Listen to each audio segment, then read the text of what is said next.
will become frequent and heavier in the south and west, a high of 15 degrees. From Global's newsroom for LBC, I'm John Stratford. This is LBC from Global, leading Britain's conversation. Cross Question with Iain Dale. Hello, a very good evening. It's 3 minutes past 8 here on LBC. Welcome to Cross Question, LBC's political panel debate show. It's your chance to ask our panel any question you like about the events of the week. You can watch us on the LBC website at lbc.co.uk, on YouTube, Facebook or Twitter. And my panel tonight, let me introduce them. Robert Colville is Director of the Centre for Policy Studies, founded by Margaret Thatcher and Keith Joseph, so you can understand where he's coming from. Stephen Gethins is the SNP MP for North West Fife. I thought it was North East Fife. East Fife, yeah. It's North East Fife. And the SNP's Foreign Affairs and Europe spokesman. Daniel Kawczynski is Conservative MP for Shrewsbury and Atcham and a former member of the ERG, it says here. And Eve Pollard, author, journalist, former editor of the Sunday Mirror, Sunday Express, News of the World and the Sunday People, and all-round good girl. I didn't tell it to us. Honestly. We'll get that corrected as well. So, we'll get some questions on, shall we? Let's do that.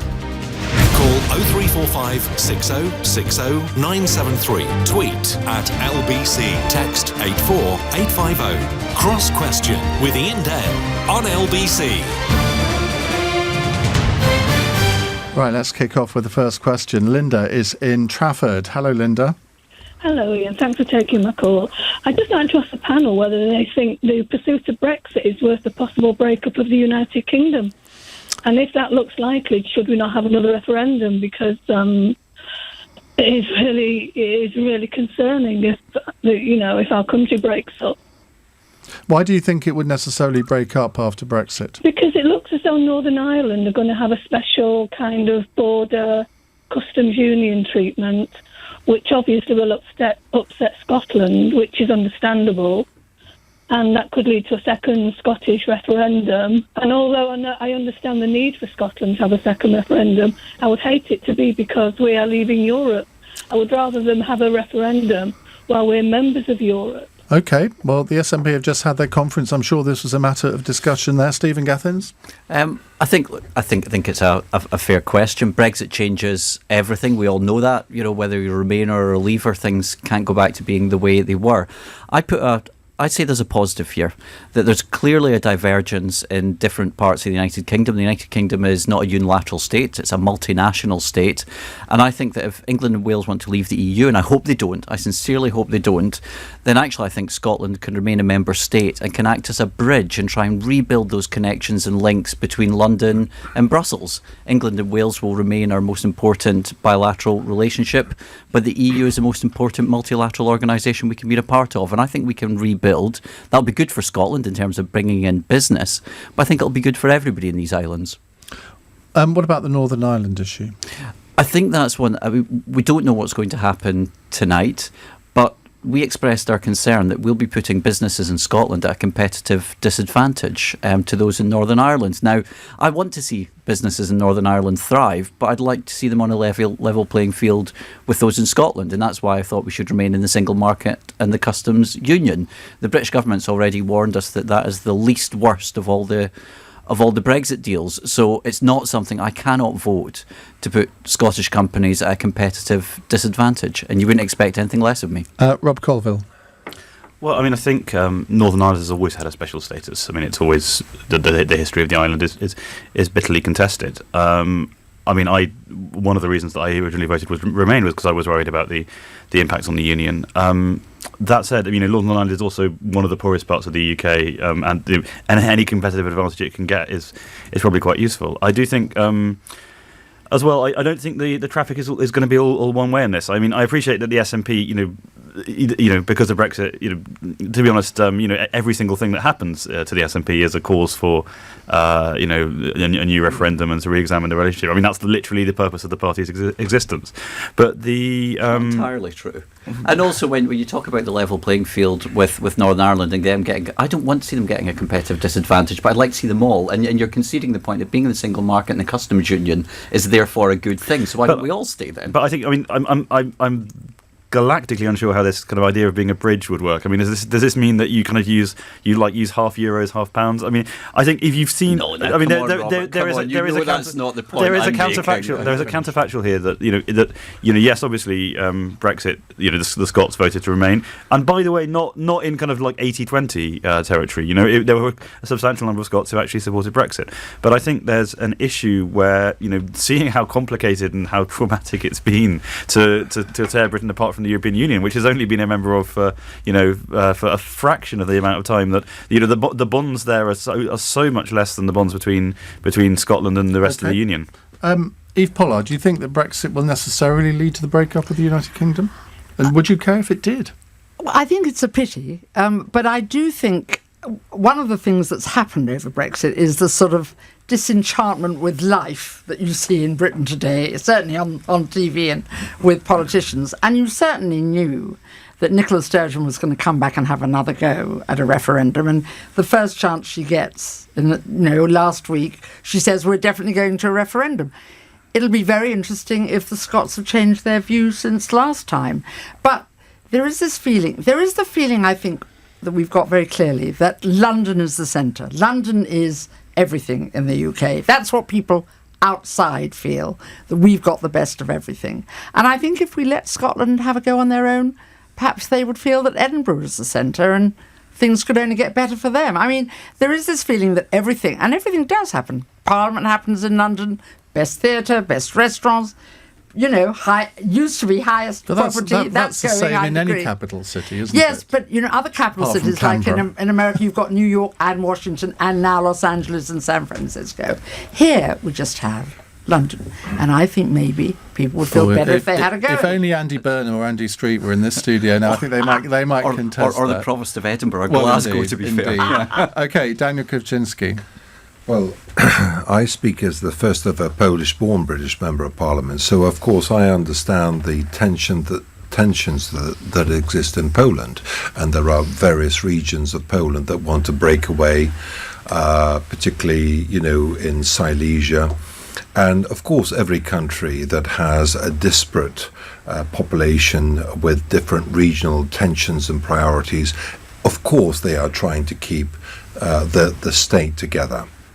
As a unionist MP, Tory and unionist MP, I would always fight and strive to try to ensure that our union maintains its integrity as the United Kingdom. However, I was being interviewed yesterday by Alex Salmond, and we were talking about this issue. And at the end of the day, I think the Conservative Party is making a mistake in being completely intransigent to this issue and just fobbing them off and laughing at them and making fun of them.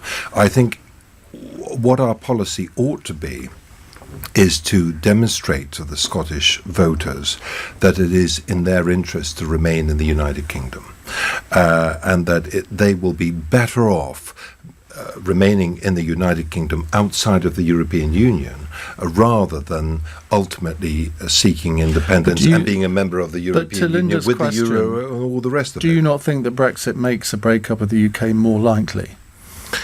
That is a danger. That is a risk. That is an inevitable So why, risk. as a unionist, why do you support Brexit if you're worried about that?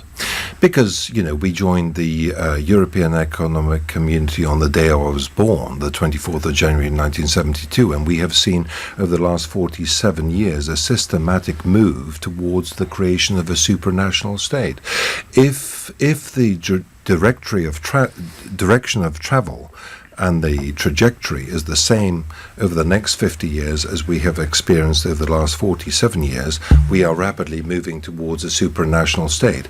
I don't believe that we should be part of a supranational state on the continent of Europe. And I think the United Kingdom has a duty and a responsibility to show to other smaller countries like Poland and others that there is an alternative to this monopolistic system which the European Union has tried to create. They've tried to suggest there is a one-size-fits-all, take it or leave it option for the whole of the continent of Europe. Actually, as we pull out as we create strong links with America and Canada in a transatlantic NATO and economic partnership, we ought to be creating an alternative to the artificial supranational state that Brussels wants to create. Just before I let Stephen come back in, you said you were interviewed by Alex Salmond. Presumably that was on RT. Yes. And you feel it appropriate as a Conservative MP to appear on a Russian propaganda station? It's the first time in 3 years that I've appeared on that station, and I understand the sensitivities of appearing on that station. Well, clearly you don't, otherwise you wouldn't have done it. Well, I'm a close friend of Alex Salmond, and I agreed to go on it, but if you look at the interview, I said nothing which was in against the interests of our country. And by the way, you don't have to agree with everything that a radio station or a TV station stands for in order to appear on it. I don't always agree with everything that you say, but I'm prepared to go on your radio programme. Not what you said to me the other day. Stephen Gethins. Daniel's just made the case for me. The European Union is not a monolithic one-size-fits-all. The United Kingdom, I'm afraid, is. If Scotland votes to remain in the EU, it has to leave if London says so. If we vote against nuclear weapons or austerity or anything like that, we have to go with it. In the EU, it is the member state where independence and sovereignty lies. You don't see Ireland or Denmark or Portugal or Slovenia or any other country arguing that they're no longer independent. So I'm afraid I don't take this point. I think that the centralisation that you have within the United Kingdom is defunct. I think that Brexit has underlined that the union is something... But there is a Scottish Parliament. You have control over most domestic policies in Scotland. But you've also got a Scottish Parliament that can be done away with at the stroke of a Westminster pen. A Scottish Parliament that has Westminster austerity. Now who's being ridiculous? No, but I think you'd have... No, but it can. Westminster remains sovereign and therefore could get rid of this. Is that not a fact? Come on, yes or no? I think you'd have a much better case for this centralisation thing if the SNP had done, pretty much anything to run Scotland in a better and more to use the powers it has, rather than harping on about focusing on independence. I'm sorry, but that's utter garbage, and I'm really sorry to say that. But if you look at areas where our health system is run better, and if you look at the National Audit Office saying that, where we pursued different policies on the climate emergency and on renewables, where we've gone down a different route in terms of housing. If you look at knife crime and where you've gone down that different route in terms of treating it as a public health issue on this wide range of areas where Scotland... So what you're saying is we're not in a monolithic one-size-fits-all state after all? It means that we're using our devolved powers in the limited way, but we'd be much better off if we had the normal powers that any other state has over tax, the economy, our relationship with our closest partners. OK, thank you very much for that. Linda, 30 seconds from you on what you've heard. Well, I'm appalled and upset at what started as a Conservative infighting has now developed into the possible breakup of my country, and I think definitely we need another referendum on it. OK, thank you very much. More of your calls, more of your questions in a moment. If you'd like to ask our panel a question, 0345 6060 973. 16 minutes past 8. This is LBC. Sheila Fogarty, Monday to Friday from 1 p.m. What's the evidence for the DUP softening? They don't normally... If Boris turns around to them quietly and says, either you back this thing and when you've got a chance that it might be renegotiated over the coming years, or we simply cut you off from Treasury. What do you mean cut you off from Treasury? You mean stop giving you bonds? He would sacrifice the north of Ireland. I think he would. Whether he will, on what basis, is a different question. With Blink, an Amazon company, helping give your family peace of mind. LBC. Find space to breathe with 15% off all indoor and outdoor Keta storage. Homebase feels good to be home. Terms at homebase.co.uk. At Lidl, we're big on baby wipes, big on mess makers and mucky little pups, big on soft on skin and tough on whatever it's covered in. And from 49p, big on baby wipes that won't take you to the cleaners. No, not the finger paints again. Lidl's Lupaloo range, that's big on quality and always Lidl on price. Subject to availability, selected stores excludes NI. NetSuite by Oracle is the business management software that handles every aspect of your business in an easy-to-use cloud platform. Save time and streamline operations by managing finance, accounting, sales, orders and business intelligence instantly. Unlock growth today with the #1 cloud ERP. Search NetSuite.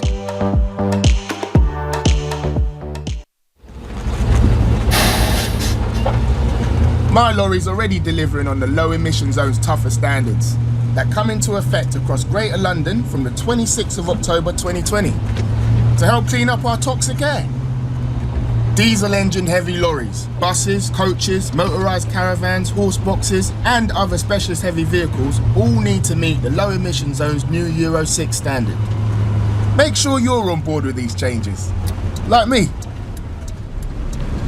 Search low emission zone to check your vehicle. To the Mayor of London and TfL, every journey matters. Do you have a chronic lung disease like COPD, bronchitis, emphysema or asthma? Flu, on top of health conditions like these, can easily develop into something very serious and land you in hospital. That's why the flu jab is free for you. You need it. So don't put it off. Contact your GP or pharmacist to get your free flu jab now. NHS. Help us help you stay well this winter. London, switch to Vodafone, the UK's best mobile network, and Be Unlimited, because the best phones deserve the best network and our new unlimited data plans. The future is exciting. Ready? Vodafone. Max download speeds apply to unlimited data. Best network as voted by readers of trusted reviews. Terms at vodafone.co.uk/unlimited. Cross Question with Iain Dale on LBC. 19 minutes past 8. Let me reintroduce my panel. Eve Pollard, author, journalist and former editor of various newspapers, I'm going to say, to be on the safe side. Daniel Kawczynski, Conservative MP for Shrewsbury and Atcham. Stephen Gethins, SNP MP for North East 5. And Robert Colville, Director of the Centre for Policy Studies. Alex in Watford, what's your question, please? Good evening, Ian. Good evening, panel. Will our Prime Minister leave the EU on the 31st with no deal and break the law if he has to? Eve Pollard. Well, he's constantly, and the party constantly says they are not going to break the law. Meanwhile, it's a sort of mix-up, isn't it? Because they also say they will write a letter, as they've been told to by the Ben Act. I don't know if he's got a Houdini trick to get out on the 31st. I, like everybody else in this country, is waiting and watching with interest. I think if they can get somewhere close to a deal, I think the difference of a fortnight or so wouldn't matter to most of us. But I think people want something sorted. But the letter that the Ben Act Yes. forces him to send doesn't say a fortnight, it says 3 months, doesn't Yeah, it? which is the real ultimate pain. That means we argue about Brexit over Christmas, over New Year, and all the rest of it. Excellent, that's what we like. To be fair, it says 3 months or whatever figure the EU comes back with. Yes. So if we are and which would then be approved by Parliament. So if we are 2 weeks away, if we are like just crossing the T's and dotting the I's, then the EU can cross out January and write November. Yeah. I wonder if they would. Daniel Kawczynski, what do you make, let me just widen this out a little bit, what do you make of what's been going on over the last few days? Is what you're hearing enough to enable you to support a deal? Well, look, I think every time the people of any European country have had the temerity to take on the European Union, be that in Denmark or Ireland or France, they have been told they've made a mistake and they need to vote again. It's not going to happen this time. And ultimately, there are people in Parliament, and Stephen may be one of them, but there are people in Parliament who are agitating for another referendum. They want to have an amendment to the Queen's speech on Tuesday.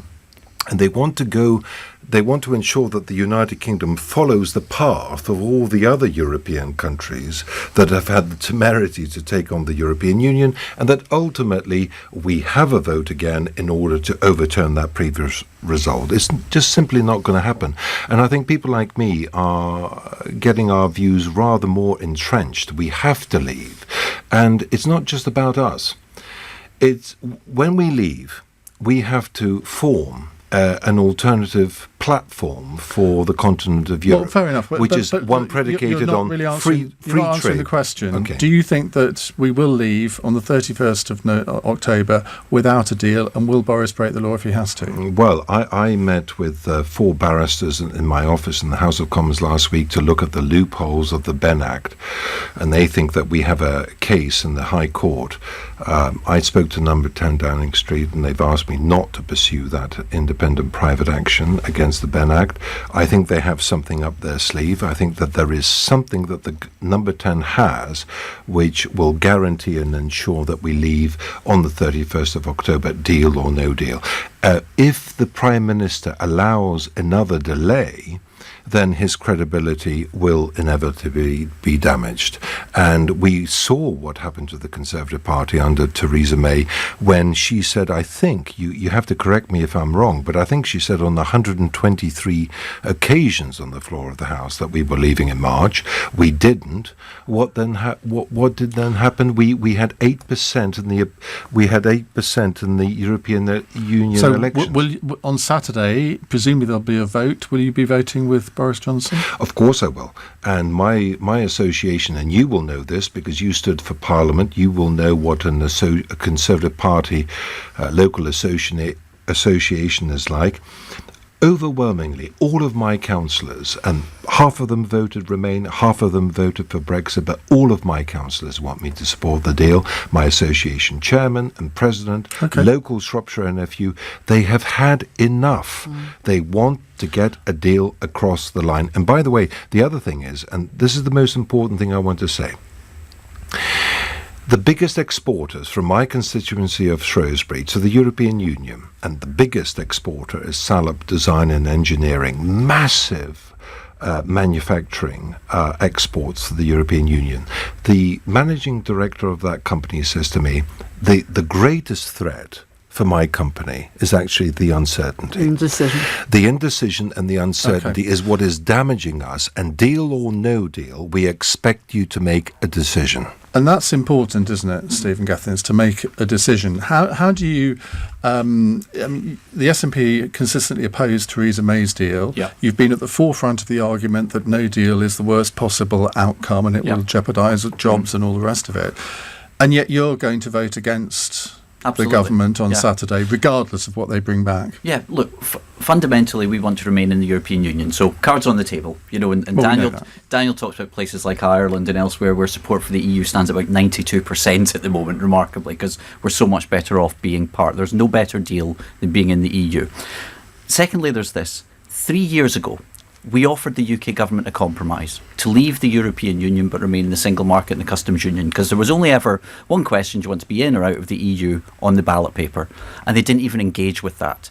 So why should we back a deal that the UK government itself tells us will cost jobs in my constituency and constituencies across Scotland and the United Kingdom when there may not be a majority for it? I don't think there's a majority for it. So yes, I want to remain.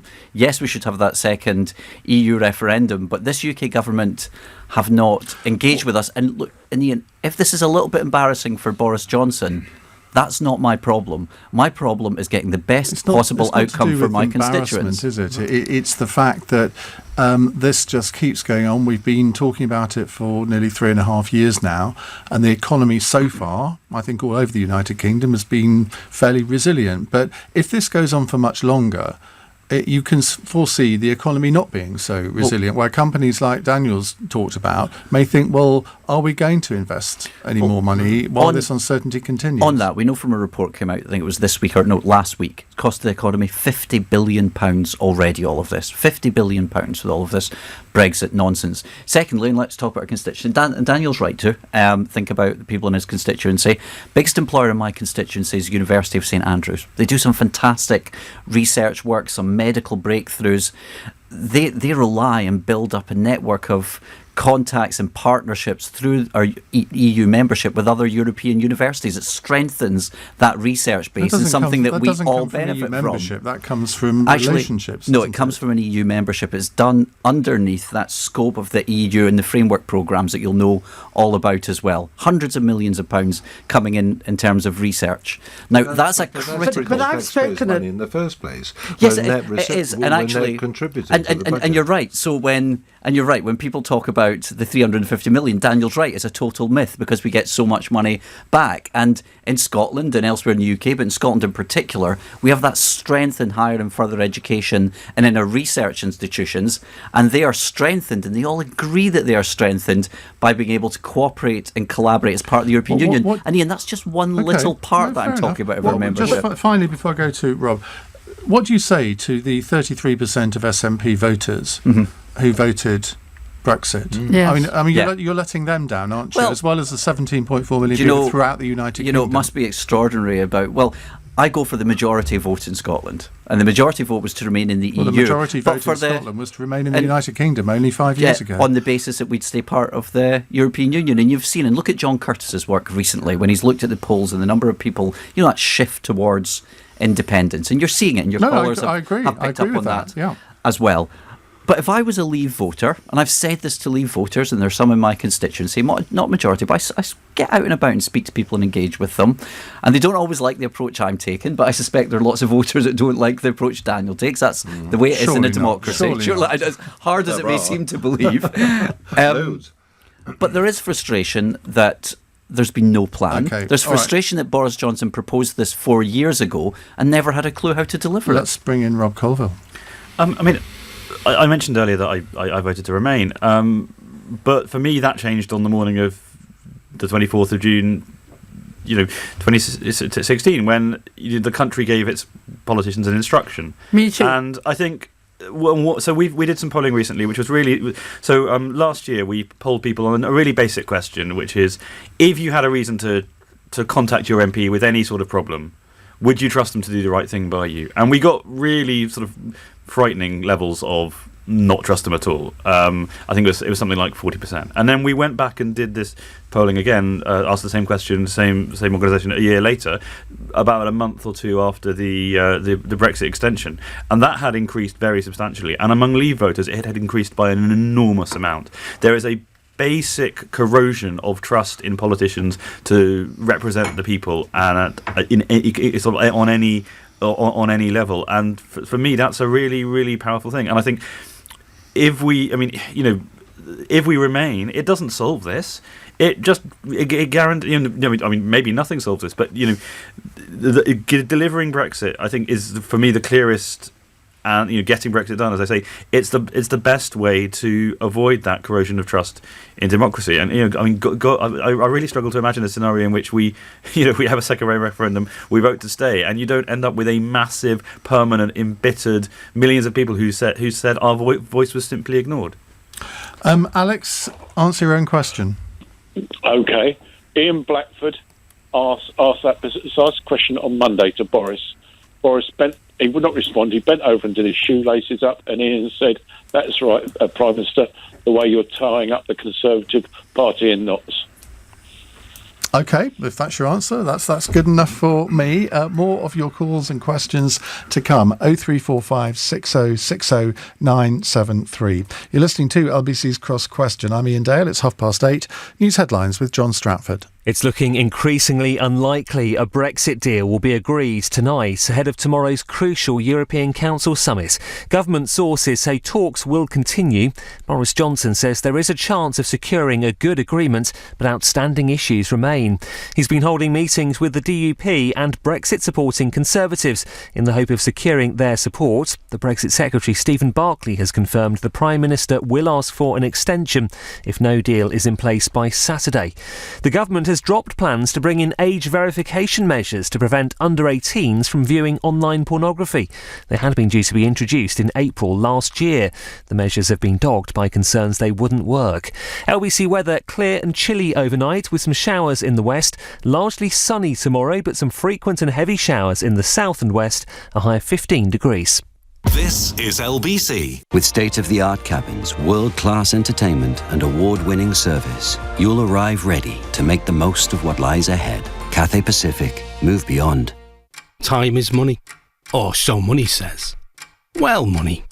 I know you like to dictate every hour of every day, add to my to-do list and throw the odd spanner in the works. But not anymore. This is my business, and I run it on my watch. I'm in control now, money. And times are changing. Save time with instant business invoicing, now on the Barclays app. Search Barclays Business and make money work for you. Must have a Barclays business account. T's and C's apply. So, this is a super glue accident? His hand's stuck to his face? I wish it were that simple, Doctor, but he's totally gobsmacked. Look, when you... Pull his hands away. Oh. They slap right back into his face again. Don't tell me. He was at Specsavers trying those new hidden hearing aids that connect to your phone. That's right. Yeah, 50th case this week. There's a woman there can't get her eyebrows down. Oh. At Specsavers, we're putting the awe into audiology with new ReSound Wireless Lynx Quattro hearing aids from £1,995 a pair. Ask in store for details. On a child's bedroom window, a little wall crawler spots a skyscraper on the far side of town. Determined to reach it, the little wall crawler slowly and surely begins to climb down. Out of the window, along rooftops and branches, the wall crawler hurries, sure-footed and swift, till finally reaching the distant skyscraper. In one single bound, it jumps into the lift. It rides to the rooftop and stares at the view, where now in the sunshine, the whole city gleams. Then over the edge goes the little wall crawler, to crawl down the wall of the wall crawler's dreams. Determination can get you where you want to be. At Royal London, we're customer owned, so our only focus is getting you there. Pensions, investments, life insurance. Royal London, determination since 1861. Royal London. Hash browns in dressing gowns, bacon rolls and morning scrolls, sausage bagels at breakfast tables, or maybe flat whites after late nights, pancakes with news updates, flatbreads and bedheads, breakfast wraps after morning naps, or perhaps a McMuffin without leaving bed, because now we deliver instead. Download Uber Eats and enjoy McDonald's breakfast at home. At participating McDonald's, see mcdonalds.co.uk/McDelivery to see if there's one near you. Serving times and delivery fee apply. See Uber Eats app. Gamers, hit pause and listen up, because a new player has just joined the game. Introducing the brand new Sony Xperia 5 with its cinema-wide OLED display and Game Enhancer add-on. Grab yours today and score a FIFA 20 PS4 bundle on us, exclusively at Vodafone. Available now on our new unlimited data plans with the UK's best mobile network. The future is exciting. Ready? Vodafone. Max download speed applies to unlimited data. Free bundle while stocks last. Terms and verification at vodafone.co.uk/unlimited. Teaching shapes lives. If you're thinking of becoming a teacher, our expert teaching advisors can give you the level of support you need to get one step closer to the classroom. Teaching. Every lesson shapes a life. Search Get Into Teaching. Advisor support subject to eligibility. You're in leakage, you're in leak. Tenna Men. Pants and pads. Buy online or in shops. Tenna Men. Keep control. Cross Question with Iain Dale on LBC. 8:35. If you're just tuning in, you can watch us on the LBC website or YouTube channel or Facebook page or Twitter. I hope nobody invents anything else, because it'll take the whole of the programme to read those out in future. Our panel: Robert Colville from the Centre for Policy Studies, Eve Pollard, author and journalist, Daniel Kawczynski, Conservative MP, Stephen Gethins, SNP MP. The next question comes from Adrian in Lewisham. Hi, Adrian. Hi there. My question is, with the state of US politics in general, Trump in the big chair and his attitude to trade relationships, and the value we seem to be putting on a future deal with the US, do we think right now the US is a reliable partner with which to negotiate a trade agreement to affect us for years to come? Daniel. Well, I think Mr. Trump, of course, like any other politician, is a transient figure. Here today, gone tomorrow. And is that the best you can say? Well, what you have to look at is the pedigree of the United States of America. This is a country that has, in 2 world wars, come to our defense on the continent of Europe. They lost hundreds of thousands of men in the First World War and the Second World War. They helped to liberate our continent. They were there in helping us to take on the Soviet threat during the Cold War. They invested a huge amount of money in protecting Europe, and I think that they understand. I think the Americans, when I go to see senators in Washington and congressmen, I think they understand that their independence and freedom is predicated on ensuring that Europe is free. And this is why I feel so strongly about NATO. NATO is... But Donald Trump doesn't, does he? Well, he does. He just wants to ensure that all NATO countries and partners pay the prerequisite he's never said any positive 2% things of GDP about it for at defense. all, ever. Well, not that I can recall, anyway. I think NATO is a very, very important organisation, and that is being challenged for the first time in our lifetimes, as you know, Ian, by a single European army. Mr. Verhofstadt. I thought you were going to say Russia. Yes, I thought you were going to say thought you were going to say Russia, which would have given me another opportunity to mention your disgraceful appearance on RT. Ah, well, yes. The first time in 3 years, I do it very sparingly. Well, what I would say to you, and again, I take my daughter every year on holiday to the Polish seaside on the border with Russia. And I say to her, this is the most highly militarized part of Europe, where NATO meets Russia. The dangers. So I'm going to take you're going to take your daughter to the most risky part of Europe on holiday. We go to the seaside, the Polish seaside. My toddler loves the Korean DMZ. And we go to the seaside, and this is the most highly militarized part of Europe. And what's happening now, where Russia meets NATO, is very, very dangerous. And I have to say to you, Ian, we require and need the strength and support of the United States of America to keep ourselves safe. And the Europeans want to create a single European army, which at best will duplicate the services of NATO and at worst will usurp the supremacy of NATO on the continent of our Europe, push away the non-EU countries like America, Canada, Norway, Turkey and Britain, and will do great damage to the security of our continent. But what about the question, which is all about, is the US a reliable ally to do a trade deal with at the moment? Oh, absolutely. And I think you saw last week an extraordinary situation because of an argument between the United States of America and the European Union.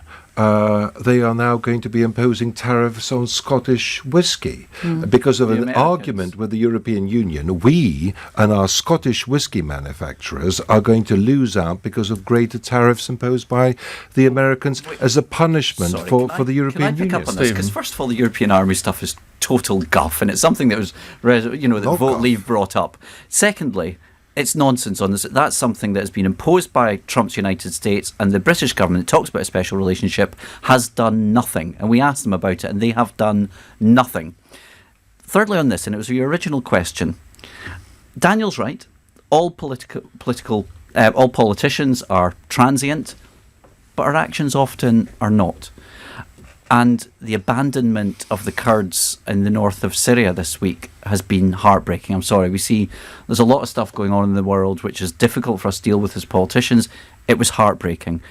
And it's led to an unnecessary, brutal war that is entirely avoidable. And for the future of our foreign policy, and I say this, with all of our foreign policy, our collective foreign policy, how on earth do Western allies put boots on the ground in the future? How do they get the troops like the Kurds, who, let's not forget, lost 11,000 troops defeating the murder cult of Daesh, when they watched the SDF being stabbed in the back? That was incredibly damaging. I'm heartbroken for the humanitarian crisis, but actually the damage that's done to our long-term foreign policy objectives cannot be understated either. Eve Pollard. Well, I agree with you about what's happened to the Kurds, and of course it's allowed Putin. It's not for the first time either that they've been abandoned, is it? No, and it's allowed Putin right in there, and of course Russia, as you said, Robert, we both thought you were going to say Russia. My feeling is America will do what suits America, like all countries in the end do it. But I lived in America for a while and worked in America, the Americans are very proud of their British history. They're very proud that we all work together on security. They want to deal with Britain if they can. I think the truth is we'll do as well as we can. If we have stuff that the Americans want, we'll sell it, and we'll sell it well. But this is our future. We are going to go off sailing now and going to do our own deals. I have no doubt that Trump would like to do a deal with Britain, but Trump doesn't get into the detail. There will be a Department of Treasury who could take a year, maybe 2 years. I mean, Trump might be gone by then, he might not. But my feeling is, there is no doubt about it, we do have a link with America. It is potent. And I think that they would like to do something with us. I mean, it's up to us to have... I mean, let's face it, they buy enough of our successful companies. I mean, they swoop in and buy Cobham and all sorts of other, technical things, scientific things, biotech things. To be fair, we do the same to them, and we are the biggest investor in America. We are. As a country, yes. As a country, they are our single largest trading partner. They are, absolutely. And so my feeling, they'll want to. Whether it'll happen, I don't think you could rely on it totally, but it probably will happen. Robert Colville. Well, over the last year, our think tank has hosted both Mike Pompeo, the US Secretary of State, and Ambassador Johnson, the US ambassador in the UK, and both of them could not have been firmer or more clear or more glowing about the prospects of a trade deal and their firm desire, and the American government's firm desire to do one. But one of the things which I really sort of regret is the way that, as a result of Brexit, free trade has become politicised. That people's attitude towards free trade deals has become all about where they stand in the Brexit debate. Free trade is like the single thing we've invented that does the most to lift up human living standards. It is the most wonderful, beautiful, amazing engine of prosperity that we have ever created. The freer trade, the better. So I want to see trade that is as free as possible with America, with India, with China, with Japan, with the European Union. When we need, this shouldn't be a sort of a point of are we going to sign a free trade deal with America or are we going to focus with Europe? We should be trying to open up and interconnect with as many markets as possible. The EU is particularly good at it. Can I just make one point? We spend £15 billion a year of British taxpayers' money on international aid. I'm very proud of that. I think that as a Christian country, we ought to send 0.7% of GDP on international aid. But it's more than France and Italy combined, two fellow members of the G7. Well, fair enough, but again, what's that got to do with the question? The question is specifically that what we want to do is we want to ensure that rather than the protectionist racket of the European Union, we actually, rather than just giving handouts to the poorest Commonwealth countries, we give them greater access, tariff-free access to our market, rather than the protectionist racket of the European Union, which imposes massive tariffs on third world countries for raw products getting into the European Union. Right, we're going to get two more questions in before we finish at 9, so I'm going to ask for brief answers to the next two questions, but before that, let's have a break. It's 8:44. Nick Ferrari at breakfast, LBC. Prince William is on tour. As often happens with certainly politicians and sometimes royals, I think, they choose to wear the local dress. When African or Asian leaders come here, we don't expect them to dress like Boris Johnson or Theresa May. Why do we do it? Cormac in Lambeth. It's simply a gesture of respect to somebody else's culture. Always try and be a local when you travel, never a tourist. Kish in Forest Gate. You wouldn't expect, the Prime Minister of Pakistan to go to the Tower of London just up as a beefeater, now would you? Nick Ferrari at breakfast, weekday mornings from 7, LBC. Get an Ocean credit card. Check if you're eligible in minutes without affecting your credit score. It comes with a credit limit of up to £1,500 too.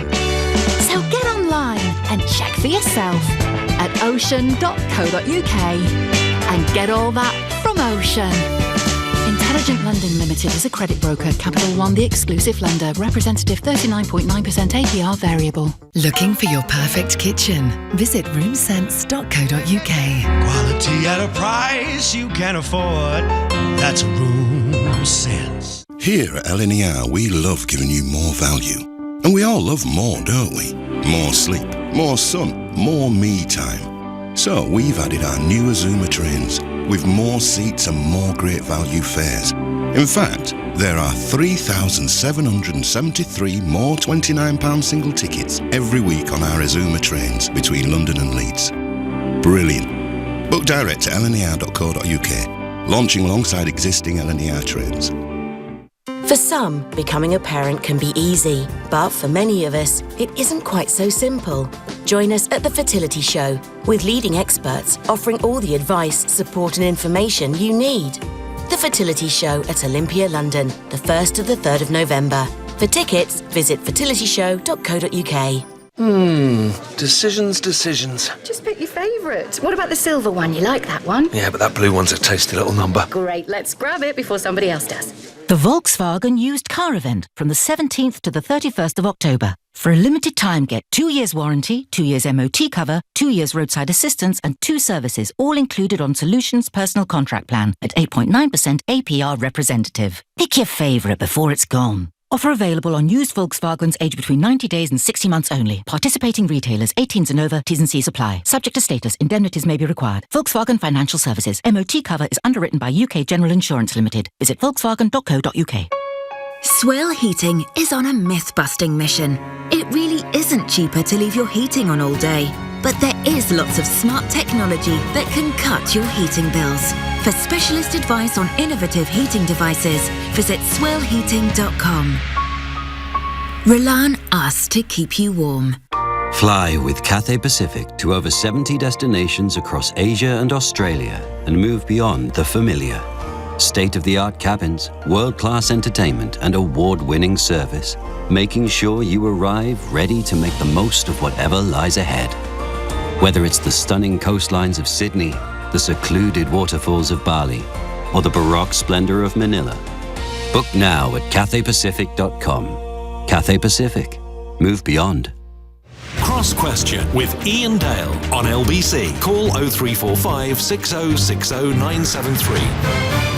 8:48. Robert Colville, Eve Pollard, Daniel Kawczynski and Stephen Gethins with us taking your calls. Brian is in Crouch End. Hello, Brian. Good evening, Ian, and to your panel. My question is, given that all the representatives of the EU have consistently warned that there would be no renegotiation of the Brexit withdrawal agreement, why do the panel think that they spent the last week doing exactly that? Very good question. Rob? Because that's how negotiation works. But also, they are extremely, they want to play hardball with the UK, but ultimately, they want this to be over, just like the British public. They've got enough on their plates. If they can get a deal, and it requires going back on some of the things they said before. Do you think that they would have done this had Theresa May still been Prime Minister? I mean, is it possible to credit Boris Johnson with any influence on the fact that they have gone back on that? I think so. Yeah. I mean, he's been very, very firm about his position, and even though Parliament hasn't exactly gone along with it, it's been very clear that there is substantial public support for that position. And if you had an election, it was on a sort of this is your last chance Europe platform. It was looking very much like he'd carry it. So that obviously must have played into their calculations. Stephen.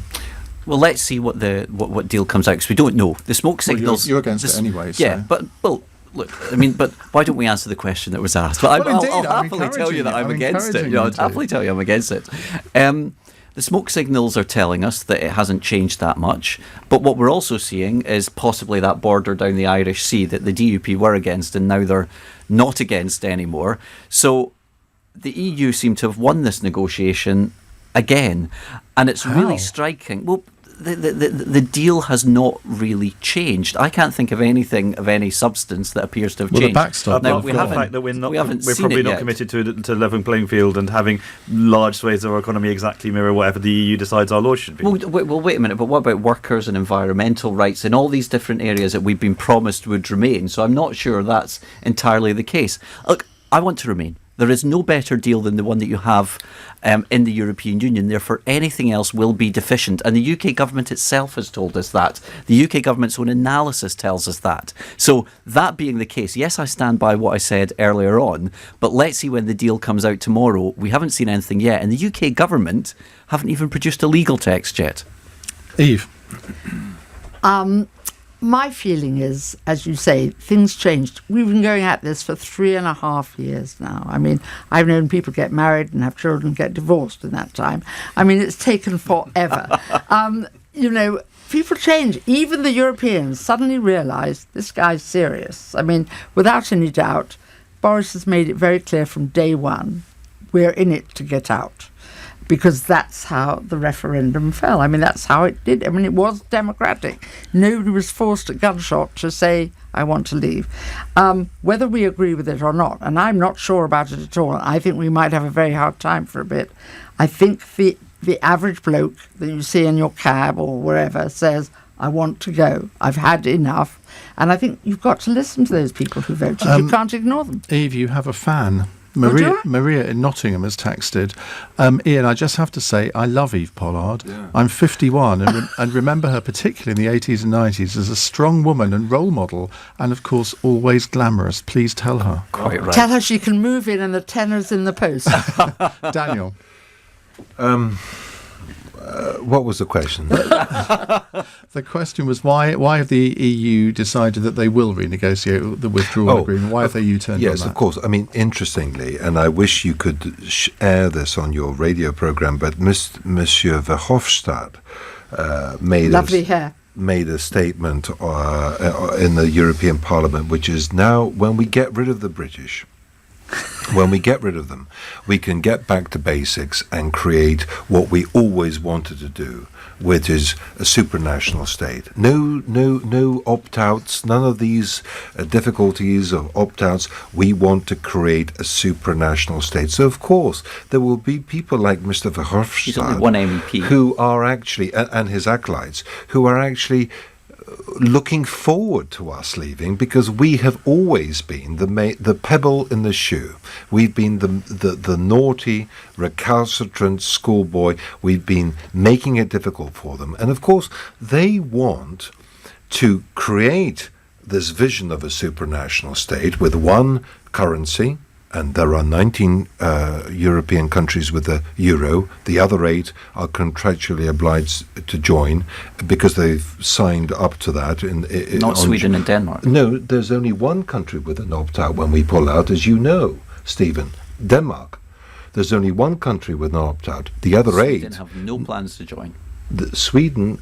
they will not be joining the euro. Well, ask any Sweden. And Sweden may not want to join, but they are contractually obliged so to do under the agreement they have signed with the European Union. So, you know, they are moving towards a supranational state with one currency, one EU army, one foreign policy, one flag, and one parliament. And of course, so they ultimately want to get rid of us, because when they get rid of us, they can pursue their supranational state agenda. But of course, if we were still members, we could veto a lot of those things. Yes, and my friends in Warsaw, and I go to Warsaw 7 or 8 times a year, and they say to me, we're devastated that you're leaving because you were our greatest partner in tackling this supranational state agenda. Look, we pulled out of the EPP-ED group, as Stephen has alluded to, 10 years ago. We tried to work with like-minded parties. Was that a mistake in retrospect? No. I was there at the signing ceremony when Cameron signed with Topolánek, the Czech Prime Minister, pulling out of the EPP-ED group and forming a new non-federalist conservative bloc in the European Parliament. We were so naive to think that we could take on the Franco-German Axis federalization project. We failed spectacularly. And in my constituency, and I want you to know this, Ian, in my constituency of Shrewsbury, the people in my constituency voted UKIP overwhelmingly at the last European Parliament elections, and this time they voted for Brexit. No, the last one. Okay, this time they voted for Brexit. Right. So what do you do? Do you just ignore them? We're running out of time. You can never save their parliamentary deposit. Gary in Portsmouth says, would the SNP vote for a Boris deal if he promised them a second referendum, Scottish referendum? Do you know? I think that it's a very good question. Yes. Well, I don't want to see a deal. Boris's deal will make us poorer. Why would we make our neighbours poorer? Now, fundamentally, I want to see Scotland as an independent member state of the EU. That'll be better for everybody in the UK. So it's not answering the question. No, it isn't answering the question. Would you vote for Boris's deal on Saturday if, as part of it, he said, and by the way, I will authorise another Scottish independence referendum? Yes or no? Well, Scotland has voted for a majority in 2-3 elections in a row that we should want independence. I want to see that Section 30. I want to see us have a choice. This question. So, you criticise him for I want to see Scotland given a choice. I want to see Scotland given a choice. If Boris Johnson on Saturday says, well, we'd have to see the full details of the deal. Come on, I'm going to vote for a Section 30 for that independence referendum.